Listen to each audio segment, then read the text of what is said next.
Sejam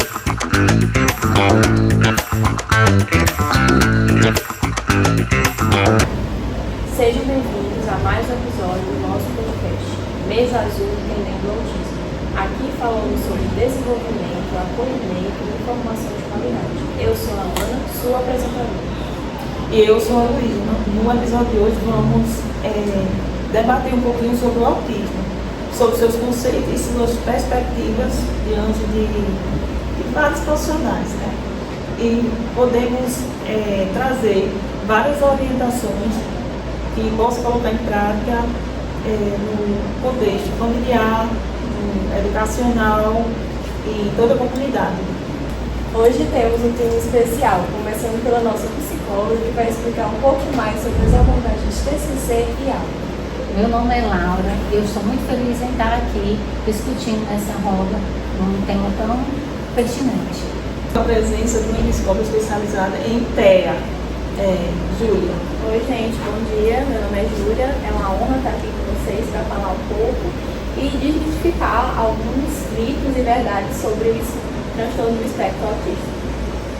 E para fechar temos a nossa psiquiatra, doutora Rebeca. Bom dia, quero agradecer o convite. É uma honra estar aqui para falar sobre essa questão tão importante e que é essencial para ampliar o acesso à informação. Para começar do início, eu gostaria que você explicasse para a gente o que é o transtorno do espectro autista. Olha, o TEA é uma condição do neurodesenvolvimento que afeta principalmente a comunicação social e comportamental. Hoje, a definição entende o autismo como um espectro, ou seja, algo que varia muito de pessoa para pessoa. Alguns têm leves dificuldades no dia a dia, enquanto outros precisam bastante de apoio.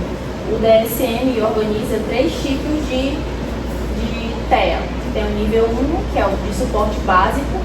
Eles geralmente não entendem muito a ironia, têm uma dificuldade de comunicação, mas é o espectro mais leve, o espectro 1. O nível 2 já precisa de um apoio substancial, porque os desafios de comunicação e os comportamentos repetitivos são mais evidentes do que no nível 1. No nível 3 já precisa de um apoio substancial, porque é uma grande dificuldade de comunicação e a resistência intensa a mudanças e alta sensibilidade sensorial. Muitas pessoas ainda têm dúvidas sobre o diagnóstico do autismo, mas na realidade, como é que isso acontece na prática? Então, geralmente, o diagnóstico, como todos sabem, é feito através da avaliação clínica, da observação, de testes, mas é muito importante que haja também o acompanhamento multidisciplinar, de uma equipe multidisciplinar, como, por exemplo, acompanhamento por psicólogos, terapeutas ocupacionais, fonoaudiólogo, enfim, uma equipe que possa transformar esse processo avaliativo em algo mais completo, transformar o caso em algo mais completo. E também, todos sabem que geralmente a avaliação, o processo de diagnóstico do autismo ocorre ainda na infância, muito cedo, quando os pais começam a perceber alguns comportamentos atípicos das crianças, né? Como, por exemplo, expressões faciais, poucas expressões faciais, ou também contato visual precário e déficit de habilidades, enfim, algumas características atípicas. Mas o diagnóstico tardio ocorre também em adolescentes e adultos, em casos de sinais mascarados, né, quando esses adolescentes e esses adultos aprendem a mascarar alguns sinais e a conviver com isso, ou então em casos que foram negligenciados na infância também, pode ocorrer. Mas o diagnóstico nesse caso, em caso tardio, ocorre parecido com o diagnóstico das crianças também, por meio de testes, acompanhamento, avaliação clínica, observação e histórico infantil também. E eu trouxe aqui para vocês um pouco dos critérios diagnósticos para trazer mais completo. Eu vou ler só por cima os critérios diagnósticos que estão no DSM-5, que são déficits persistentes na comunicação social e na interação social em múltiplos contextos, padrões restritivos e repetitivos de comportamento, interesses ou atividades. Os sintomas eles devem estar presentes precocemente no período do desenvolvimento e também os sintomas causam prejuízo clinicamente significativo no funcionamento social, profissional ou outras áreas importantes na vida do indivíduo no presente E essas perturbações não são mais bem explicadas por transtorno do desenvolvimento intelectual, que é a deficiência intelectual, ou por atraso global do desenvolvimento. Quais são os sinais de alerta que costumam aparecer na infância? Olha, os responsáveis notam uma certa dificuldade com comunicação e socialização, seja com familiares ou crianças da mesma idade. Também tem uma certa questão sensorial, que a maioria das pessoas diagnosticadas com TEA tem uma certa seletividade alimentar. Aí nota-se isso durante a infância, às vezes também quando é diagnosticado tardiamente, adultos. E a intervenção precoce realmente faz a diferença, Laura? Faz a diferença sim, porque a estimulação precoce ela está associada ao desenvolvimento, né, dessa criança.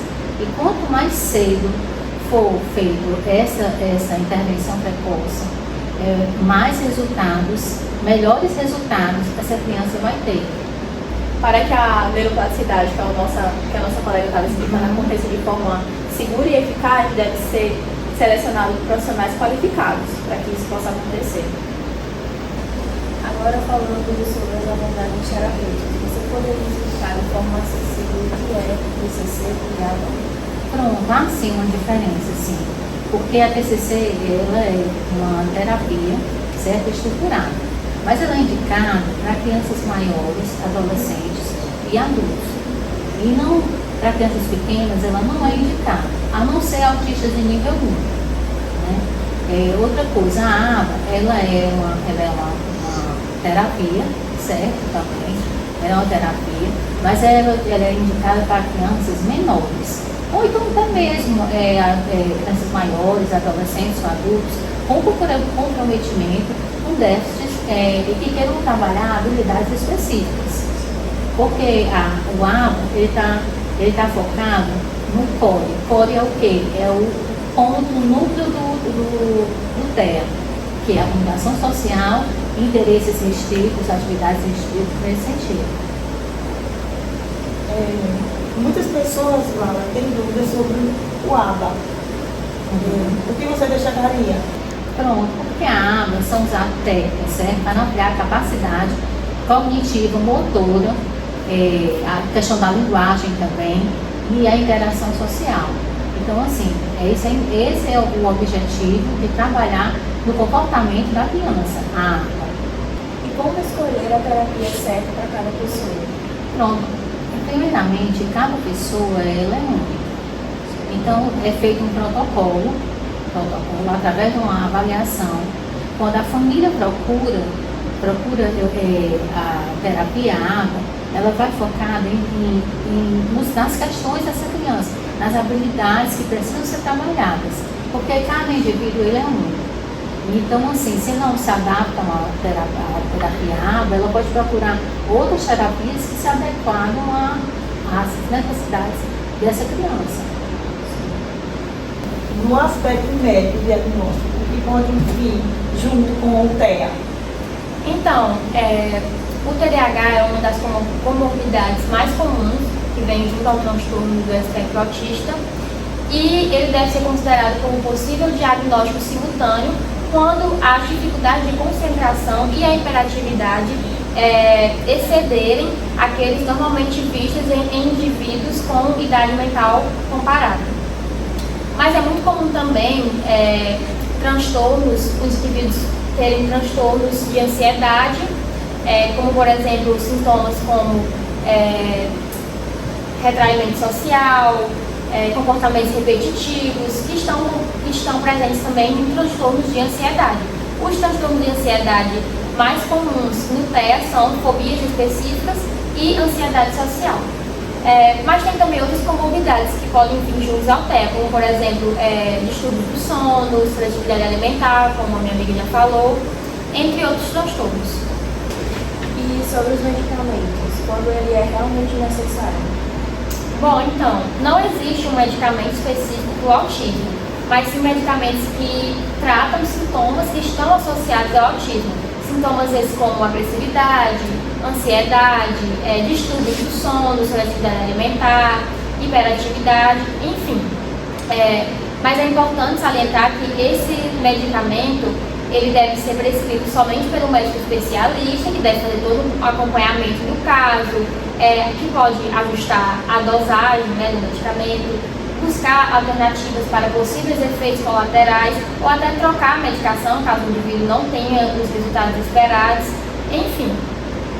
Porém, é importante lembrar também que a medicação ela não vai substituir outros tratamentos, como por exemplo a terapia ocupacional. O uso dos medicamentos é uma ferramenta que pode ser usada em conjunto com esses outros tratamentos para melhorar a qualidade de vida da pessoa com TEA. Bom, vamos passar agora a fala da nossa psicóloga, que não pode estar conosco, mas que vai poder falar um pouco mais sobre os aspectos emocionais e comportamentais. Oi, gente, sou Beatriz, fui convidada pelas meninas do podcast Mesa Azul para falar de um tema muito importante, o transtorno do espectro autista, mais conhecido como TEA. Então nós precisamos entender que é essencial compreender fatores muito importantes sobre o TEA, que são as questões sociais, comportamentais e emocionais. Como assim? O que acontece é que o sujeito com TEA, ele sente o mundo de forma mais intensa. Luzes, sons, mudanças de humor, mudanças na rotina e interações sociais podem gerar ansiedade, sobrecarga sensorial, dificuldade na autorregulação. Isso não significa incapacidade, certo? Mas sim uma forma diferente de ver o mundo e de experimentar o mundo, né? Do ponto de vista emocional, muitos autistas, eles vivem desafios relacionados à compreensão e expressão de sentimentos, né? O que pode repercutir em comportamentos como isolamento. Na escola, isso é muito comum. Por quê? Porque eles não entendem a ironia, eles não entendem demandas implícitas. Por quê? Porque eles veem o mundo de forma muito mais literal, muito do que foi falado. E a ironia, a gente fala uma coisa e quer dizer outra. Então, ele não entende isso, então ele acaba se isolando, se mantendo sozinho, né? As outras pessoas não entendendo ele e ele também não entendendo os outros. E essas questões que não são faladas de forma contínua, elas podem ser exaustivas para a criança, né? Que a gente fala no contexto da infância. Para as famílias que também estão envolvidas nesse processo, porque a rede de apoio dessa criança com esse diagnóstico é um processo muito intenso para eles também, porque começa a gerar dúvidas, começa a gerar frustrações e até sentimentos de impotência. Por quê? Porque eles chegam num mundo desconhecido, em que eles não sabiam, eles se sentem com medo, né? E por isso, a orientação adequada e a psicoeducação com essa rede de apoio, que são as famílias, é fundamental. Por quê? Porque a família começa a aprender a observar os sinais, né? Respeitar os limites da pessoa e ajustar rotinas, oferecer um ambiente acolhedor. Como assim? Definir um horário para ele assim, usar as telas. Definir um horário em que ele vai ir para uma coisa, por quê? Tal horário você vai para a escola, você vai acordar, definir uma rotina para ele, uma coisa saudável, em que ele possa viver de forma saudável e consiga se acostumar com aquilo ali, porque pro TEA, pro sujeito com o TEA, para esse sujeito, para essa criança, para esse adolescente ou um futuro adulto, a rotina ela é muito importante e de suma importância. Isso se torna uma parte completamente ativa no desenvolvimento emocional e social da criança. Por quê? Porque ela começa a viver de forma mais saudável e conviver com os outros de forma mais saudável também. Já no campo do desenvolvimento humano, porque essa criança ela vai crescer, ela vai se tornar um adolescente, ela vai passar pelo processo da puberdade, da juventude e da adultez, como todos nós. A intervenção precoce, descobrir quando você é criança, o diagnóstico, ele é essencial. Porque esse intervenção precoce e contínuo, Ele vai trazer estratégias de comunicação, de estímulo à autonomia, apoio sensorial e acompanhamento psicológico, que o quê? Vão ajudar a fortalecer habilidades e reduzir o sofrimento, né? O objetivo não é nunca normalizar. O objetivo é que a criança consiga promover a essa criança uma qualidade de vida, um pertencimento e condições para que ela se desenvolva de forma plena e dentro da sua singularidade. E por fim, o TEA não é apenas sobre o diagnóstico. Ele fala sobre relações, sobre escuta, sobre uma construção conjunta a caminhos mais humanos, mais sensíveis e mais possíveis de se construir para ele. Eu agradeço a minha oportunidade. Obrigada, Beatriz, pela participação. Vamos começar agora, então, um jogo de perguntas e respostas, mitos e verdades sobre o autismo. Sim, vamos. Autismo tem cura? Não, o autismo não tem cura porque ele não é uma doença, e sim uma condição neurológica permanente. Portanto, ele não pode ser curado, mas ele pode ser tratado. Todo autista tem super habilidades? Olha, isso é um mito. Apenas 10% das pessoas diagnosticadas com autismo têm a chamada habilidade savante, que é uma boa memória, facilidade com cálculos. Já o resto, os outros 90%, tem apenas uma boa memória comum, como todos nós temos, e uma facilidade com organização, que ajuda muito no dia a dia, que pode ajudar a aumentar esse mito que as pessoas têm como verdade. ABA é apenas treino comportamental rígido? Não. A aba, que o objetivo dela é produzir e criar mudanças significativas no comportamento e evolução desse paciente. Agora, uma pergunta para vocês. O que vocês diriam para uma família que acabou de receber um diagnóstico? Olha, o diagnóstico de autismo, né, não é necessariamente o fim da infância que você planejou para sua criança. Mas é importante pesquisar e estudar sobre para transformar essa infância, adolescência, essa vida adulta numa vida mais fácil.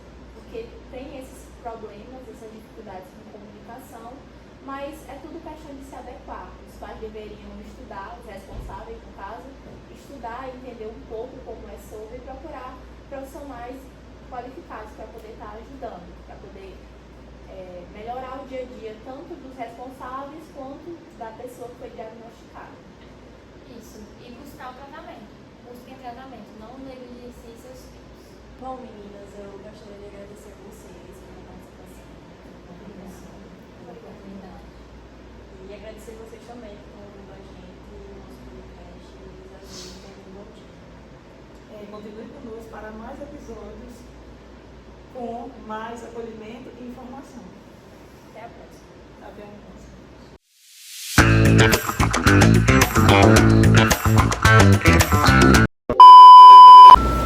Hoje temos um time especial. Hoje temos um time especial. Não, mulher. Hoje começou. O que realmente faz a diferença? Laura. O nível 2 precisa de apoio. Ampliar a capacidade cognitiva, certo? E a todos até a próxima. Ficou muito tempo, não assiste. Até a próxima. Até a próxima. Tchau. Um beijo.